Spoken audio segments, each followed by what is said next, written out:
self-evident that all men are created equal, that they are endowed by their Creator with certain unalienable rights. Among these are life, liberty, and the pursuit of happiness. Good morning, ladies and gentlemen. My name is Carrie Chapman Catt. I was born in Wisconsin on January 9th, 1859. I was born into a world where women had no rights. We were considered wards of our husbands. We had no right to divorce.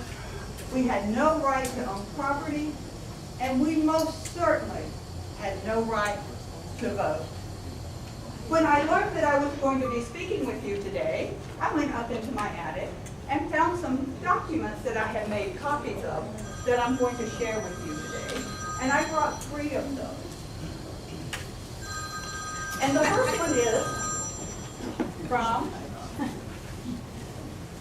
Abigail Adams.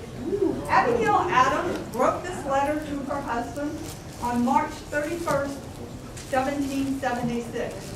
And this is just a short excerpt that I've copied out to you for today. Abigail wrote to her husband, "I long to hear that you have declared an independency.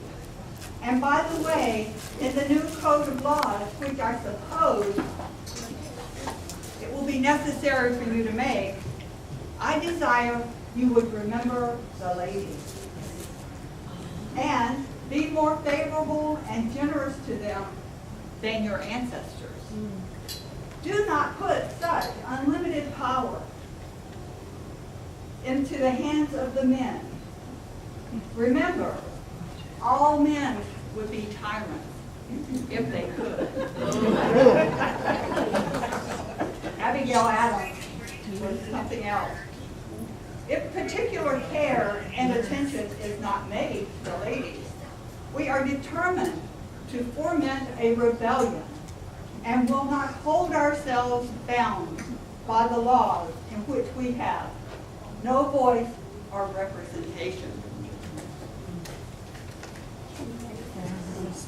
When I was a child and I was growing up, I remember every time there was an election, my father would get up and go off to vote.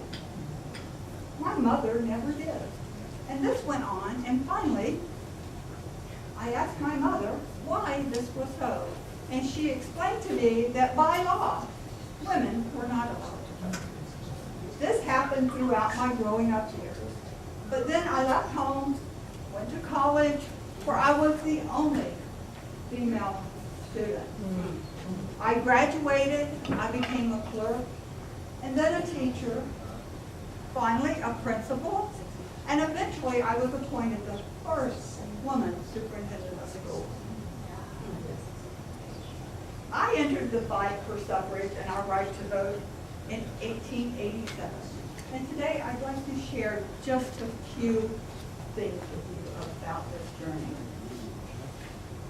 It began more or less in 1840 when Lucretia Mott and Elizabeth Cady Stanton were denied entrance into the World Anti-Slavery Convention in London.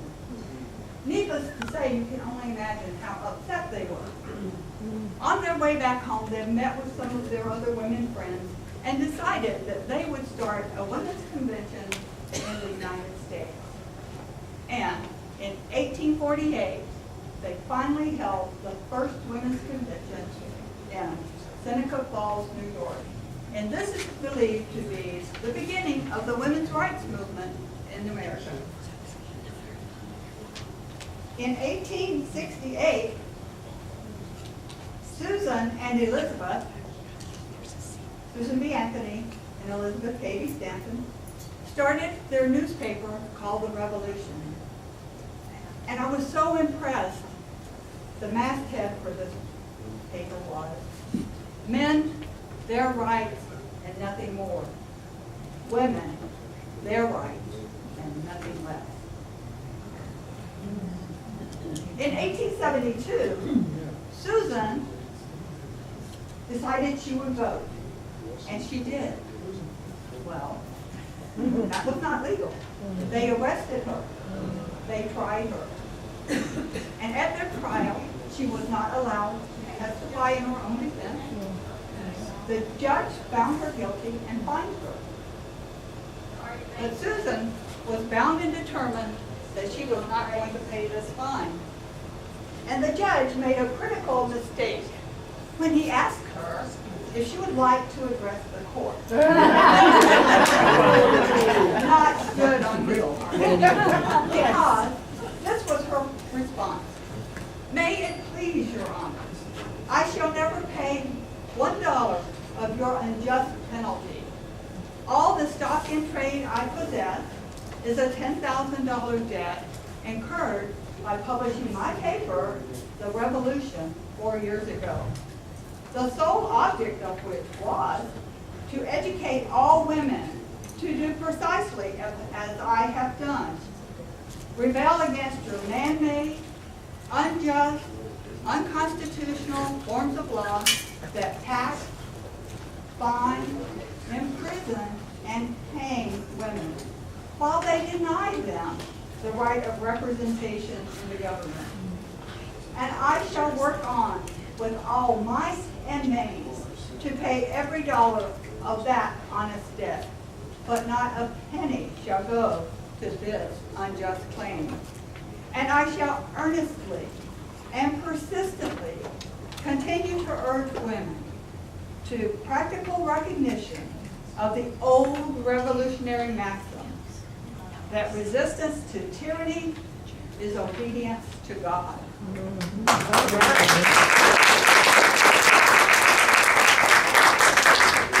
Finally, in June 1919,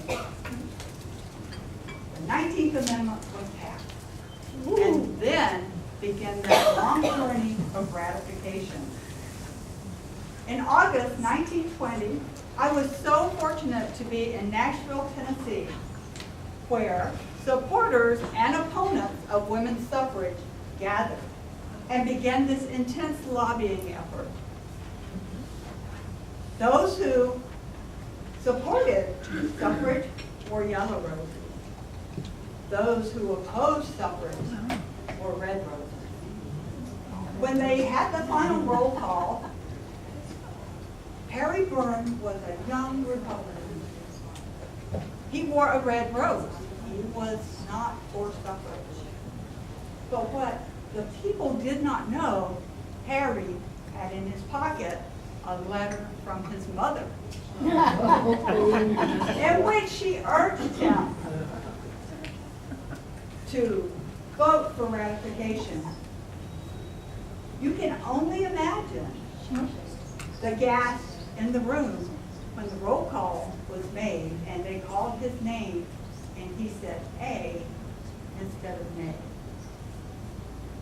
Later, Harry said about that particular event in his life, I knew that a mother's advice is always safest for a boy to follow.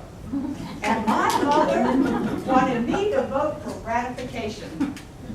I appreciated the fact that an opportunity such as seldom comes to a mortal man to free 17 million women from political slavery was mine.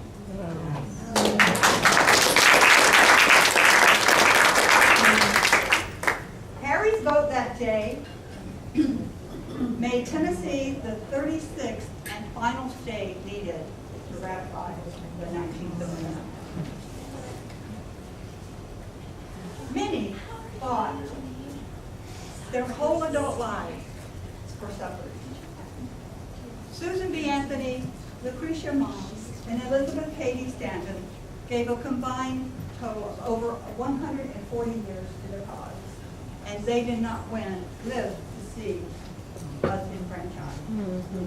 It was nearly 150 years after Abigail Adams wrote her Remember the Lady's letter that we finally won the right to vote.